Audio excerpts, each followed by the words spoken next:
इस घटना को गलत तरह से पेश किया गया। अपनी चुनावी लाभ के लिए पूरी सीमाएं लांघकर कांग्रेस पर आरोप लगाते रहे। राजनीतिक और सांप्रदायिक रंग देने का काम भारतीय जनता पार्टी ने किया है। सीबीआई ने एक बिंदु की जांच की, विषय में अनेक बिंदु। अपनी चुनावी लाभ के लिए, अपनी राजनीतिक फायदे के लिए वो किसी भी हद तक जा सकती है। जो कथन माननीय विधायक जी का है, गांव वालों का है, उस पर अन्य बिंदुओं पर जांच चल ही रही है। इस बिरनपुर घटना की चार्जशीट के बाद कहीं न कहीं भारतीय जनता पार्टी का चेहरा बेनकाब हो चुका है।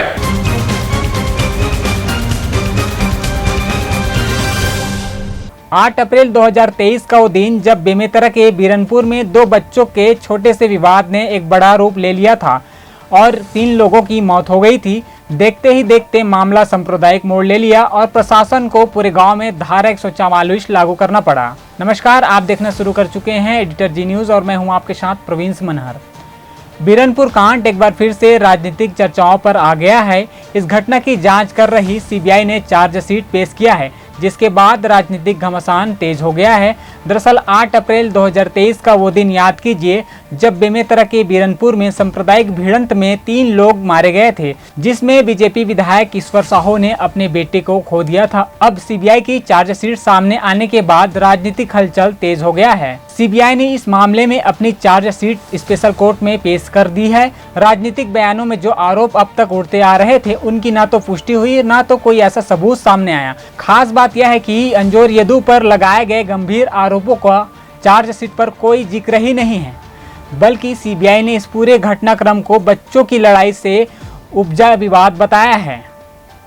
एफआईआर और चार्जशीट में घटनाक्रम का विवरण बिल्कुल अलग अलग सामने आया है। 8 अप्रैल 2023 को बिरनपुर में 2 समुदायों की भिड़ंत हुई, जिसमें भुवनेश्वर साहू समेत 3 की मौत हो गई। उस समय प्रदेश में कांग्रेस की सरकार थी और बीजेपी ने इस कांग्रेस पर तुष्टीकरण का आरोप लगाया था। वहीं इस मामले पर सीबीआई की रिपोर्ट आने के बाद कांग्रेस प्रदेश अध्यक्ष दीपक बैज ने प्रेस कॉन्फ्रेंस की और कहा कि कांग्रेस का इस घटना से कोई लेना देना नहीं था और बीजेपी ने अब सत्ता पाने के लिए झूठा माहौल बनाया और बीजेपी को इसका फायदा भी मिला। सुनिए और क्या कुछ कह रहे हैं पीसीसी चीफ दीपक बैज। कल बिरनपुर मामले को लेकर सीबीआई का एक विशेष अदालत में चार्जशीट हुआ है और ये खबर सार्वजनिक भी हुई। साथ ही इस सीबीआई के चार्जशीट की घटना का विस्तृत विवरण विशेष अदालत में पेश किया गया है, जहां पे स्पष्ट रूप से उल्लेख किया गया कि यह झगड़ा 2 बच्चों की आपसी झगड़ा था। वो झगड़ा परिवार तक गया, परिवार के बाद एक दोनों समुदायों का झगड़ा बन गया।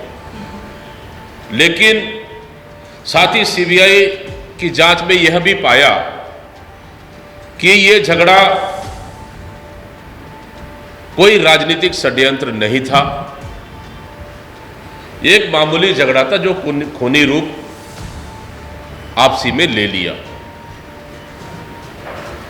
और 3 लोगों की हत्या हुई। साथ ही बिरनपुर मामले की जो चार्जशीट से यह साफ हो गया कि उस समय भाजपा के तत्कालीन कांग्रेस सरकार और कांग्रेस पार्टी पर जो आरोप लगाया था वह झूठा था। यह आरोप भाजपा की चुनावी लाभ लेने के लिए था और साथ ही भाजपा का यह आरोप राजनीतिक षड्यंत्र और राजनीतिक साजिश थी। और सीबीआई ने जिस तरह से जो चार्जशीट पेश किया गया है, इससे कहीं न कहीं भारतीय जनता पार्टी की चेहरा बेनकाब हो चुका है और जानबूझकर इस घटना को एक सांप्रदायिक और राजनीतिक रंग देने का काम भारतीय जनता पार्टी ने किया है।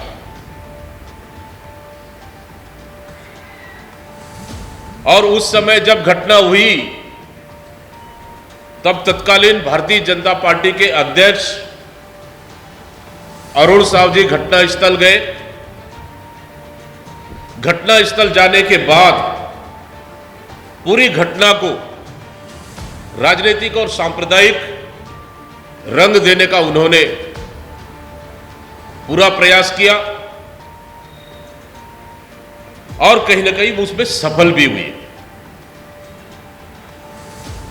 और जब अरुण साव जी जब उस घटनास्थल गए, उनके भड़काऊ भाषण से ही वहां पे लोगों में आक्रोश भी फैला और आगजनी की घटना भी हुई।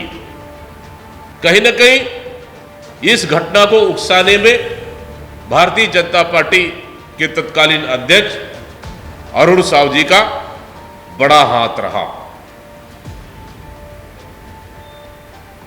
और साथ ही भाजपा ने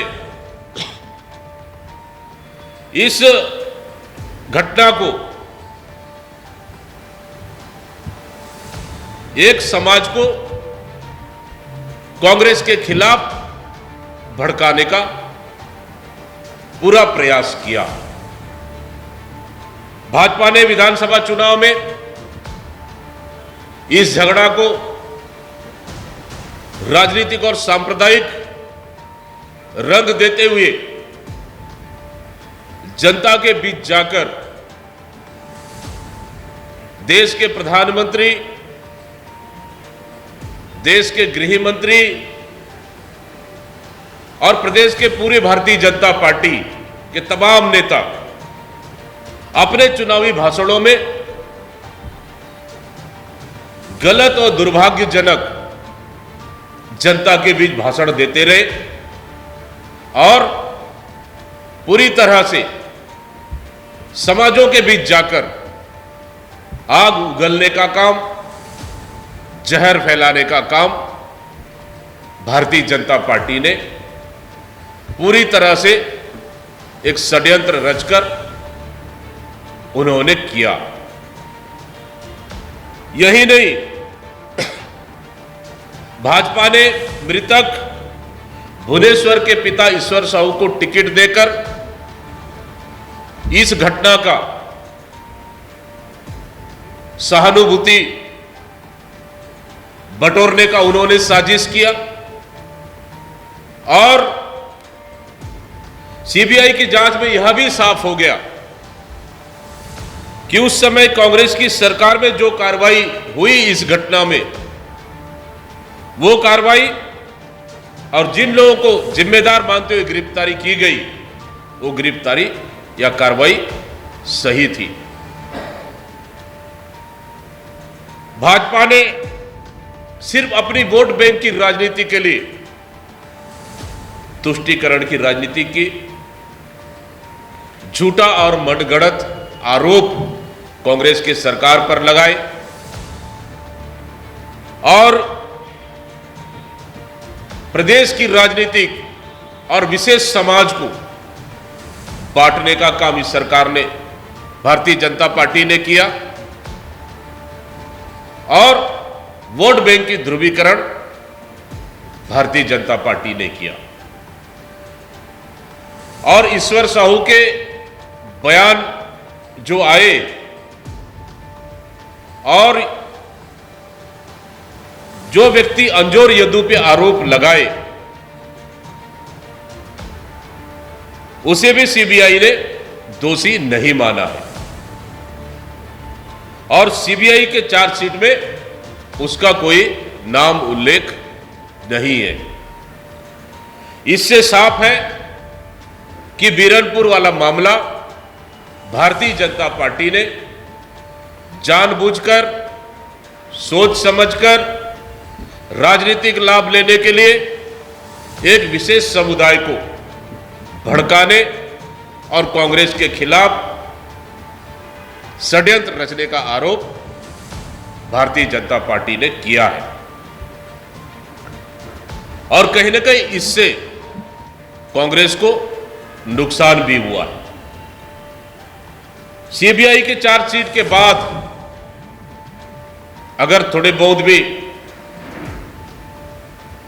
मानवीयता है, मैं समझता हूं तत्कालीन भारतीय जनता पार्टी के अध्यक्ष और वर्तमान उप मुख्यमंत्री अरुण साहू जी को